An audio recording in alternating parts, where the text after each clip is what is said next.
ગુજરાતીઓનું રોટલી સાથેનું ઓબ્સેશન એટલું છે કે રોટલી શાક સાથે તો ખાય છે, પણ રોટલીનું પણ શાક ખાય છે. રોટલીનું શાક બનાવવા માટે સૌથી પહેલાં એક તપેલી લેવું. ભલે એનું નામ તપેલી છે, છતાં એને તપાવવાની તો છે જ. એટલે ગેસ ચાલુ કરી દેવો અને ત્યારબાદ એમાં થોડી રાઈ નાખી દેવી. રાઈ આવી રીતે થોડી વાર છૂટી પડે, થોડી ગરમ થાય, ત્યારબાદ તમારા પેટનો વિચાર કરીને થોડી હિંગ પણ નાખી જ દેવી. અને ત્યારબાદ થોડી લસણની ચટણી નાખવાની છે, એ તમારી સહનશક્તિ મુજબ નાખી દેવી. અને આ બધું નાખ્યા પછી ધીરેથી થોડું આવી રીતે પાણી એડ કરી નાખવાનું છે.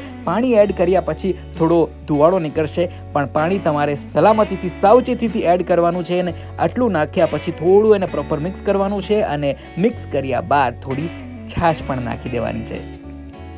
છાશ નાખ્યા પછી ફરીથી તમારો પેટનો વિચાર કરીને થોડું મરચું પાવડર નાખી દેવાનું છે તમારી સહનશક્તિ મુજબ. ત્યારબાદ થોડી હળદર નાખી દેવાની છે, જેથી ઘા વાગે તો રૂચ તરત આવી જાય પેટની અંદર જ.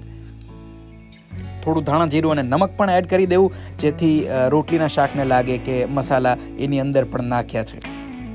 આટલું બધું નાખ્યા પછી આ જે વોટરી મિક્સચર તૈયાર થાય એને વ્યવસ્થિત રીતે મિક્સ કરી લેવાનું છે. જો કે મિક્સ કરવાની એટલી બધી જરૂર તો નહીં પડે, આપમેળે જ મિક્સ થઈ જશે, પણ 2-4 વખત ચમચો આમ હલાવી દેવાનો. અને ત્યારબાદ પાણીનો તમને સરસ મજાનો ડાન્સ જોવા મળશે અને થોડી વાર આપણે એન્જોય કરશું.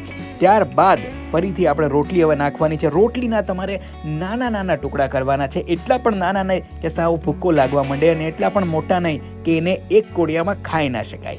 આટલા મેં નાના નાના ટુકડા કરીને રાખી દીધા છે ઓલરેડી. થોડી વારમાં આ પાણીનો આ ગજબ ડાન્સ આપણે એન્જોય કરી લઈ 2 થી 3 મિનિટ સુધી. ત્યારબાદ એ રોટલીના નાના નાના ટુકડા, જેવી રીતે હું થોડી વારમાં સ્ક્રીન પર દેખાડું એવા ટુકડા તમારે નાખવાના છે.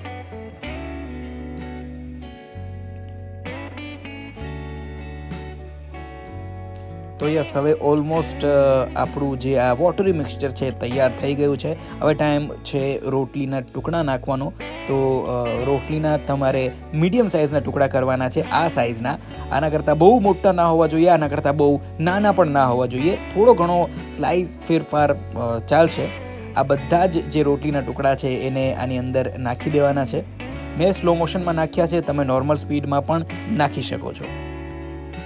ત્યારબાદ આને ફરીથી આપણે મિક્સ કરવાનું છે પ્રોપર, જેવી રીતે આપણે દરેક વખતે મિક્સ કરીએ છીએ શાક બનાવતી વખતે, એ જ રીતે મિક્સ કરવાનું છે. આને એટલું બધું મિક્સ કરવાની જરૂર તો નહીં પડે, કેમ કે રોટલી છે તો એ થોડી જ વારમાં પહોંચી થઈ જશે અને બધો જ મસાલો પ્રોપર ચડી જશે.